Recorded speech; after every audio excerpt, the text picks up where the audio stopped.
Welcome back to the Global Business Report on Arise News. Nigeria's current economic predicament has led to calls for a rethink of the current conditions of mortgage lending and borrowing.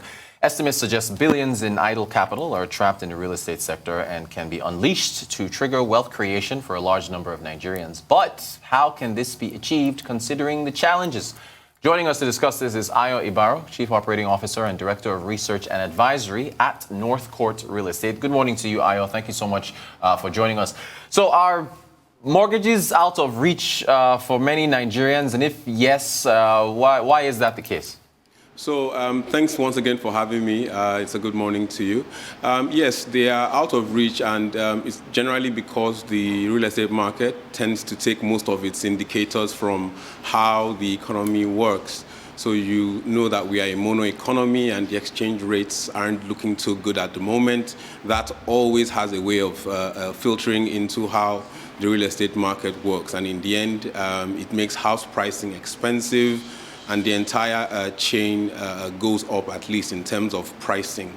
That way, mortgage rates can't be less than where they are now, except there are certain interventions. Thank you so much for that, Ayo. So what are the consequences of having a mortgage market that excludes so many Nigerians? Okay, so there are quite a few, but I will say as many as I can here. First of all, there's the amount of liquidity that can be in the system that the government and the rest of the private sector doesn't have access to.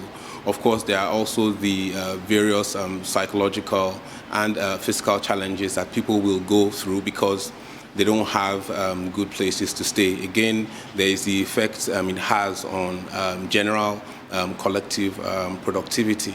And that, of course, finds its way into the general economic performance that we have. Because you see, until people are relaxed, are calm, and are assured of a place to stay, there's only so much they can do by virtue of contribution to the economy. And if I might add here, world over, you would realize that housing is seen as a social good.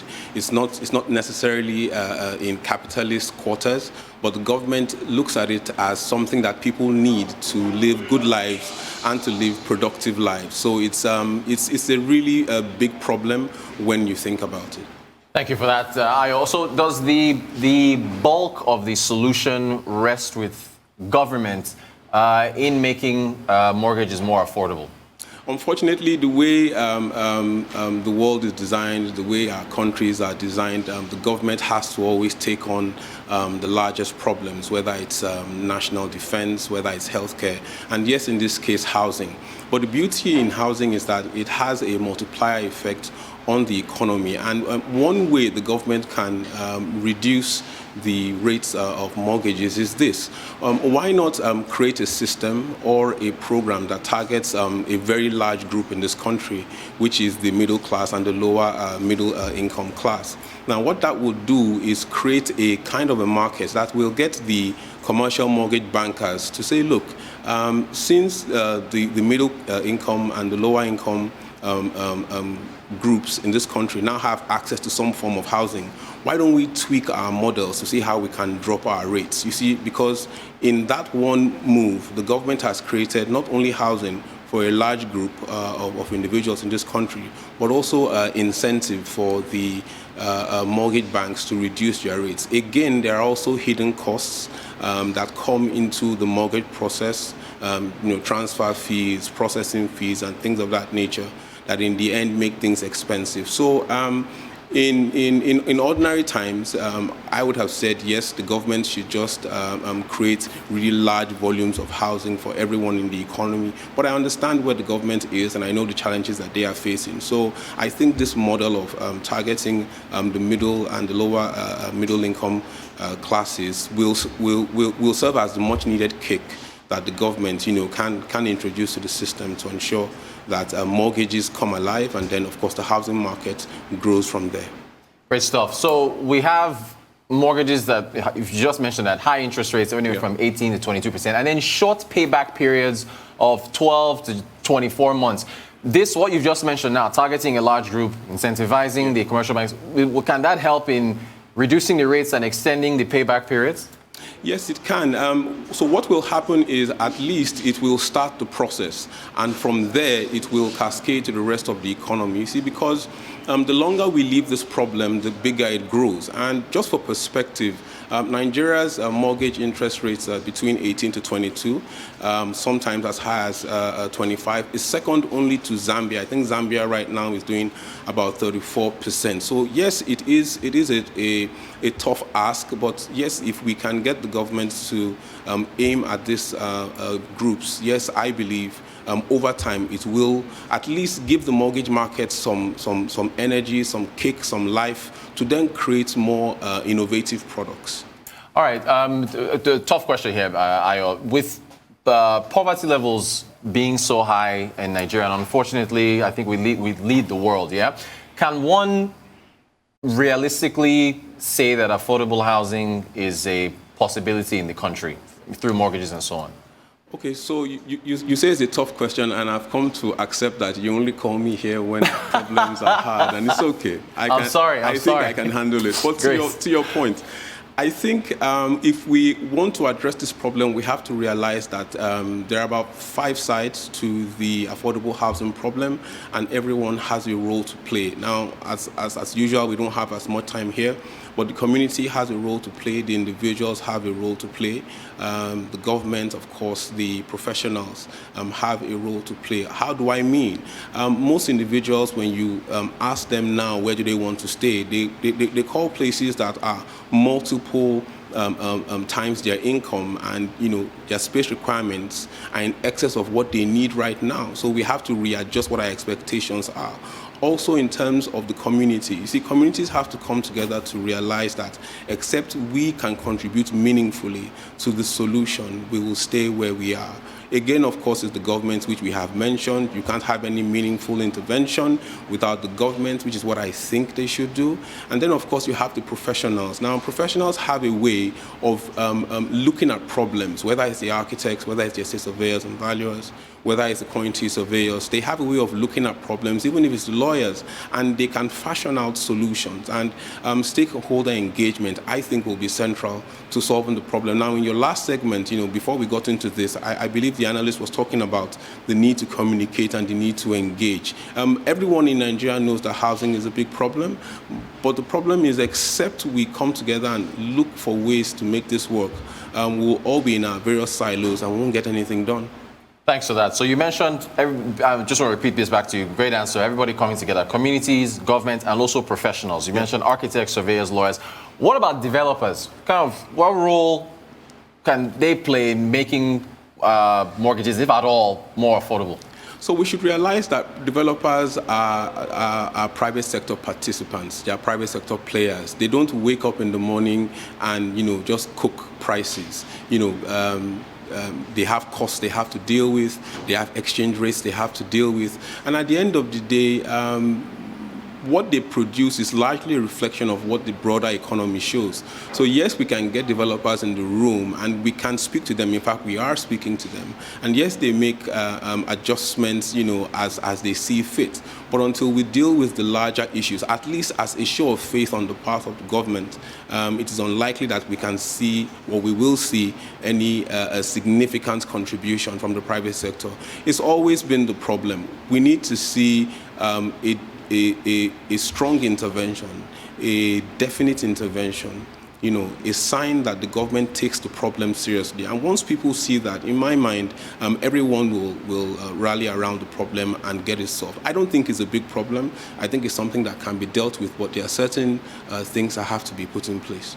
Thanks. And we're showing images of different houses here. I'm sorry, I'm fixated on developers. Apologies. But are they handicapped by cost of building materials? I mean, surely they have to recoup what they've spent on building all these homes that we're seeing right now. Yes, there's the cost of land, there's the cost of building materials, there's the cost of labor. And if we can, unpack any of these, I mean, you look at the cost of land. We all know land is expensive, land is overpriced. We all know that titling is a big issue. And then when you go into raw materials and, finishing materials and the many things that come together to make a house a reality, now we're looking at 500 naira to the dollar scholar, and you know as well as I do, that 80-90% of what we use to construct, to put up houses in Nigeria is imported.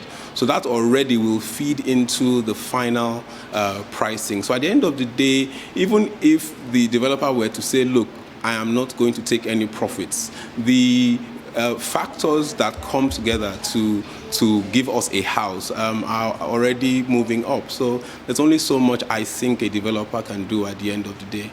Thank you for that. You mentioned earlier, in one of your prior answers, how some individuals tend to desire to live in places that are beyond their income threshold, right? The reputation of places like Banana Island, Lekki Phase 1, Parkview, and all these other highbrow areas in Lagos, even over in Abuja and other states, is that in any way a hurdle to affordable housing and mortgages? Or can Nigeria have a thriving luxury market and, of course, an affordable housing market with equal amounts of demand for both? Oh, yes, why not? So I think the luxury market is a function of demand and supply. And the truth is, once people get to a certain level of income in their lives, after all the work that they've done and things of that nature, they can choose. So we run a free market economy, and that gives one the right of choice. And that's one problem solved. And there are other dynamics that go into that. You know, but the problem I believe we're discussing here is affordable housing. And once we can get the right players in the room to come together and hash that solution, I think in the end we will solve the problem. So yes, to answer your question, both markets can run simultaneously. In fact, if you ask me, I think the luxury market is doing just well. I agree with you on that. The luxury market is doing pretty well because of the people patronizing it. If government was somehow able to pull this off and Nigeria's real estate market became more affordable and adds more depth, do you ever think what happened with the financial crisis of 2008 that was triggered by a housing bubble in the United States happened here? Basically, securities being created from mortgage packages and then a rush to give out loans to people who couldn't afford them and then triggering. You ever think that that's a possibility in the distant future with a developed market? It's a very good question you ask, because, you know, in markets where creativity and innovation are emphasized, there are risks that are bound to happen, and that's why we have regulators. So this problem you just raised, the market crash of 07-08, started in the year 2000, where policymakers and politicians and a few private sector individuals, interestingly enough, came together and said, you know, how can we make the market a bit more free? How can we make more income? How can we grow the market faster? And so they put together some laws, and that moved up prices, and profitability went up until they decided to bring in derivatives and then, you know, get mortgages to back those. But then the problem came up when the Fed decided to increase the rates, and then at the end of the day,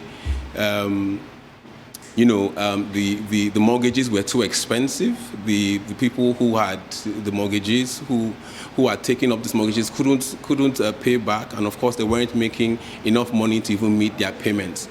So yes, it is a risk, and that can happen in this country. But you know, in the American situation, they had an oversupply. In the Nigerian situation, I think we're back by about 20 million units. So I can hazard a guess here, but it might take us a while to get to that position. We haven't gotten anywhere near optimal supply, talk less of exceeding the supply that we need to have in our market.